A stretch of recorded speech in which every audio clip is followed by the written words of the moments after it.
कितने प्यार से आप कल नंद उत्सव को मना रहे थे। ऐसा लग रहा था कि वो नंद बाबा, वो ब्रज, वो कृष्ण और वो ब्रजवासी यही आ गए हैं। ऐसा ही नंद उत्सव, जब आनंद स्वरूप भगवान श्री कृष्ण भक्तों ब्रज में आ गए। कोई कहता है भगवान आ गए, देवताओं के लिए भगवान थे, संतों के लिए भगवान थे, ब्रजवासियों के लिए नंद बाबा के घर पुत्र पैदा हो गया। हमारे बाबा के घर पुत्र नहीं था, पुत्र आ गया, सब प्रसन्नता से नाच रहे हैं। मैया यशोदा के लिए बेटा आया, नंद बाबा के लिए पुत्र बन के आया है। भक्तों के लिए भगवान आए हैं, प्रेमियों के प्रेमी बनकर आए हैं। और ब्रजवासियों में एक आनंद छा गया। श्री सुखदेव जी कहते हैं, परीक्षित, नंदौ महामनो स्तभ्यो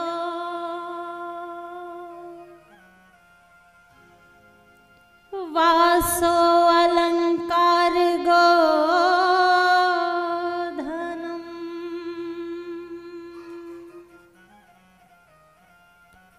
श्रुतिमागध वंदिभ्यो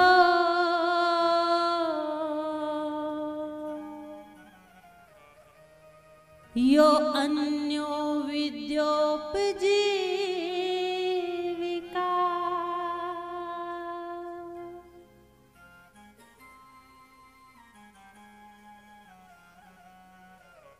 परम आनंद स्वरूप भगवान श्री कृष्ण जब ब्रज में आ गए, नंद बाबा की खुशी का, आनंद का ठिकाना नहीं रहा। क्यों? क्योंकि आनंद स्वरूप भगवान उसके घर में आ गए। और जैसे आपके जीवन में जो होगा तो वही तो आपके जीवन में उभर कर आएगा। बोलना पड़ेगा महाराज। आनंद स्वरूप भगवान आए तो नंद बाबा के जीवन में इतना आनंद आ गया, इतने खुश हो गए, इतने खुश हो गए, अपनी अथाह संपत्ति लुटा दी, सब कुछ लुटा दिया। क्यों? अब ये सोना चांदी हीरे जवाहरात, ये महल, ये गाय, ये सब उस आनंद के आगे फीका है। जिस माया को, व्यापार को, पैसे को, रिश्तों को आप इतना अहमियत देते हो, लेकिन इन भौतिक वस्तुओं से कभी आनंद नहीं मिल सकता। अगर इन राजमहलों में, इन आभूषणों में, इन शान शौकतों में आनंद होता तो वो मेरा महल छोड़कर भगवान के लिए दर दर ना भटकते। अगर इन महलों में, इन साम्राज्यों में, इन राजसी ठाट बाट में आनंद होता तो वो परीक्षित सब कुछ छोड़कर आनंद स्वरूप उस परमात्मा को पाने के लिए संतों के चरणों में नहीं जाते। वहां की बात छोड़िए, सच बताइए, घर पे रहते हो, रिश्तों को निभाते हो, जब इतना आनंद आता है, या इस कथा में बैठकर आपको 3 घंटे आनंद आता है? बोलिए ना। क्यों? केवल और केवल परम सुख, परम शांति, परम आनंद भगवान के भजन में है। वास्तव में आनंद उसके नाम में है। बस किसी गोपी को सोने का हार मिला, किसी को चांदी का, किसी को कुछ मिला, लेकिन एक गोपी को ये सब अच्छा नहीं लगता। उसे तो केवल उसके मन में ये भाव है कि मुझे तो केवल उसको देखना है जिसके लिए ये सब प्रसन्न हो रहे हैं। ये अपने भाव की बात है। लेकिन आज समय बदल रहा है तो हम भी बदल गए। किसी की बड़ी बड़ी कोठियां देखकर हम अंदाजा लगा सकते हैं ये बड़ा आदमी है। किसी के पास बड़ी गाड़ी, अच्छे कपड़े पहन के वो चलता तो हम अंदाजा लगाते हैं, हाँ बस ये अच्छा आदमी है। अच्छा और बड़ा हमेशा विचारों से होता है।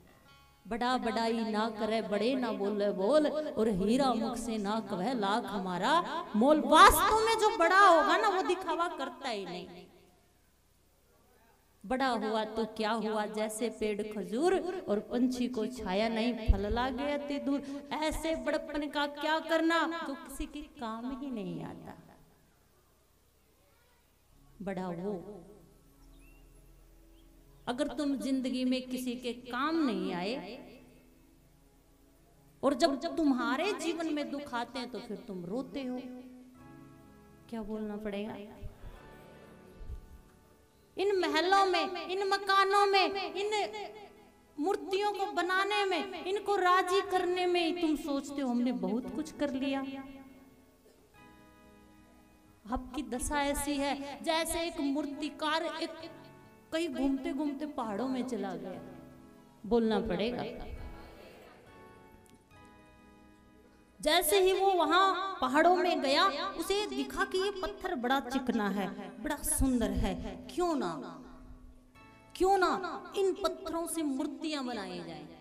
आपकी भी इच्छाएं होती है ना, ऐसा घर बना लूं, घर में ये आ जाए, शादी हो जाए, सुंदर पत्नी आ जाए, बच्चा हो जाए, घर बन जाए, फिर साइकिल आ जाए, फिर मोटरसाइकिल आ जाए। इच्छाएं सबके मन में होती हैं।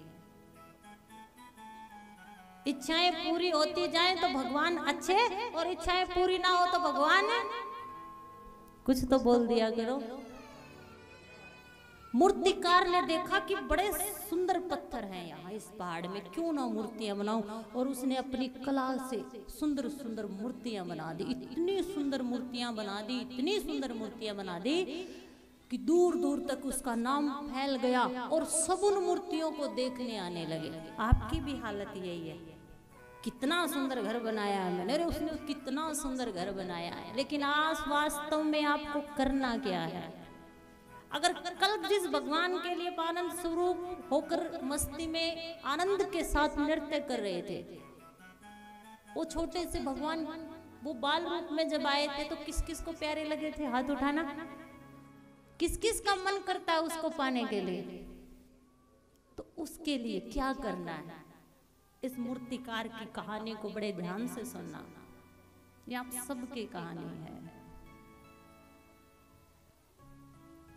दूर दूर तक ख्याति फैली, सब देखने आने लगे।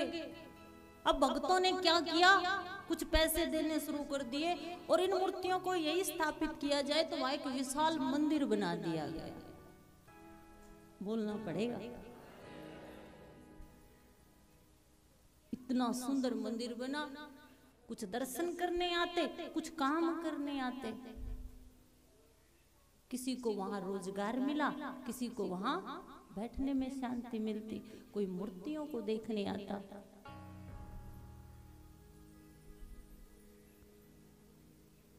एक दिन क्या हुआ, उस मूर्तिकार को कोई बड़ी बीमारी लग गई। कोई इलाज नहीं था तो बैठकर रोने लगा। हे भगवान, तूने ये क्या किया? मैंने तेरे लिए क्या नहीं किया? तेरा मंदिर बनवाया, अच्छी अच्छी मूर्तियां बनाई, तूने मुझे इतना बड़ा दुख क्यों दे दिया? ऐसा मेरे साथ क्यों हुआ? तो भगवान ने उसको शौपन में दर्शन दिया और भगवान कहते हैं, क्यों रो रहा है तू मुझे उल्हाना क्यों दे रहा है? अरे भगवान, मैंने तेरे लिए मंदिर बनवाया, तेरी मूर्तियां बनाई, अरे तूने मुझे इतनी भयंकर बीमारी दी। तो भगवान कहते हैं, सुन, तूने मंदिर तो बनाया, ऐसा मैंने कौन सा गुनाह किया कि तूने मुझे इतना भयंकर रोग दे दिया? तो भगवान कहते हैं, सुन, तूने मंदिर तो बनाया, लेकिन याद कर, एक दिन उस मंदिर में एक माँ बारिश के समय भूखी प्यासी आई थी। बोलना पड़ेगा महाराज। वो इतनी भूखी थी, भूख प्यास से उसके और उसके बच्चे के प्राण निकलने को थे, लेकिन तूने उस मंदिर से बाहर भेज दिया, बाहर निकाल दिया। एक बुजुर्ग तुझसे काम मांगने आया था, लेकिन तूने उसको धक्के देकर निकाल दिया।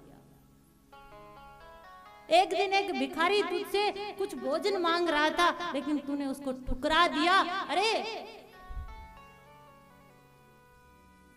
जिसको इंसानों में भगवान नहीं दिखते, तूने उनको दुदकारा है, उनकी आत्मा को ठेस पहुंचाया है। इसलिए इंसानियत इंसान को इंसान बना देती है, लगन हर मुश्किल को आसान बना देती है। यूं ही लोग मंदिरों में पूजा नहीं करते, अस्थाई पत्थर को भगवान बना देती है। तेरी आस्था मुझ में तो थी, पत्थरों में तो थी, लेकिन मेरे बनाए हुए इंसानों को तूने बार बार दुदकारा है।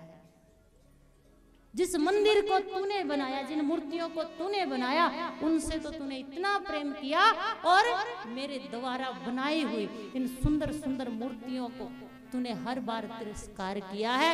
इसलिए दोष मुझे मत दे, तुझे तेरे कर्मों के अनुसार ही फल मिला है। अब चाहे इसको हंस के भोग या रो के भोग। कर्मणा जायते जंतु कर्मणे विलियते, सुखम दुखम भय अक्षम कर्मण्यवाभि विद्यते। तू जैसा कर्म करेगा वैसा ही तुझे फल मिलेगा। नंद बाबा के घर भगवान आए हैं। कोई सोने चांदी या आभूषणों में खुश है, कोई दधी मंथन माखन खाने में खुश है, कोई मिश्री खाने में खुश है। लक्ष्य तो एक ही है कि भगवान आए हैं, वो आए हैं। नंद बाबा के घर पुत्र का जन्म हुआ है, तो उसी के फलस्वरूप सभी आनंदित हैं, जैसे आप आनंदित थे। 84 कोस की जितनी भी गोपियां हैं, मैया यशोदा को बधाई देते हैं, नंद बाबा को बधाई देते हैं। कई वर्षों के बाद उनके घर में पुत्र की प्राप्ति हुई है। सारा ब्रज एक परम आनंद में परीक्षित डूबा हुआ है, और डूबे भी क्यों? जिसकी कथा को सुनने के लिए तूने 5 दिनों से आज ना अन्न खाया है ना जल ग्रहण किया है, जिसकी कथा इतनी आनंदित है, तो जब वो भक्तों के सामने आए होंगे तो भगत कितने आनंदित होंगे। इसलिए अगर आप भगवान को पाना चाहते हो, भगवान से प्रेम करना चाहते हो, पाने के लिए प्रेम करिए। उससे प्रेम करने से पहले इंसानों से प्रेम करना सीखिए, और इंसानों से प्रेम करते करते उससे भी प्रेम हो जाएगा। इसलिए उसको पाने के लिए प्रेम करिए। और प्रेम सबसे पहले इन आंखों से होता है। First impression is the last impression.